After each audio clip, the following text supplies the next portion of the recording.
आज़ादी के 77 साल हो गए हैं। भारत और देशों की तुलना में न अपनी स्थिति ठीक कर पाया है और न देश की गरीबी को दूर कर पाया है, जबकि इजराइल, चीन जैसे देश ऐसे ट्रांसफॉर्म हुए हैं जिनको आज दुनिया की बड़ी अर्थव्यवस्था में गिना जाता है। इन देशों की हालत बीते समय में भारत से खराब थी। आज इसी बारे में जानेंगे, भारत क्यों पीछे रह गया, इसके पीछे की वजह क्या है।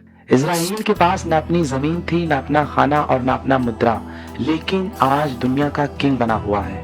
इसी तरह चीन, जापान, नॉर्थ कोरिया ने अपनी स्थिति ठीक कर ली है, पर भारत में आज भी गरीबी, किसानों की समस्या, बेरोजगारी और महंगाई के चपेट में फंसा हुआ है। इसके पीछे की वजह है भारत का करप्ट सिस्टम, जो अंदर ही अंदर भारत को दीमक की तरह खोखला कर रहा है। भारत के पास क्या नहीं था? कोयला, कच्चा लोहा, मेहनती लोग, वो धरती जो सोना उगलती थी। पूरी दुनिया में सबसे ज्यादा उपजाऊ जमीन हमारे पास थी, और तो और हमारे देश में ऐसे महान लोग जिसने शून्य का आविष्कार किया। और एक तरफ वो देश जिनके पास ना उपजाऊ जमीन थी, सिर्फ रेत थी और पथरीली रास्ते और पहाड़ थे। उन देशों ने कृषि के क्षेत्र में क्रांति ला दी है और भारत देश के किसान आज भी आत्महत्या करने पर मजबूर है। और असल बात यह है कि किसान का बेटा अब किसान नहीं बनना चाहता है। इसके पीछे का कारण है वही भ्रष्ट सिस्टम।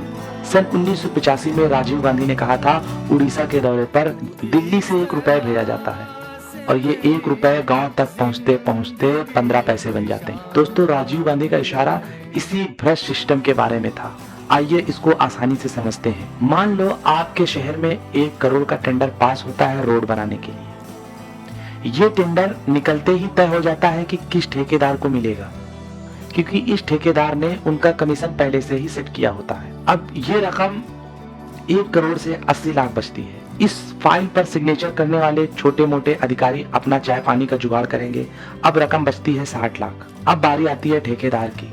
उसने जो खर्चा किया है वो तो इसी से निकालेगा, और ठेकेदार कोई समाज सेवा करने तो आया नहीं है, उसको अपना मुनाफा भी निकालना है। अब बचा 50 लाख। अब इस 50 लाख में रोड का निर्माण होता है। अगर इस रोड का निर्माण 10 इंच ही करना था, इस करप्शन की वजह से उस रोड की मोटाई सिर्फ 4 इंच बनती है। तारकोल बिल्कुल घटिया क्वालिटी का इस्तेमाल किया जाता है।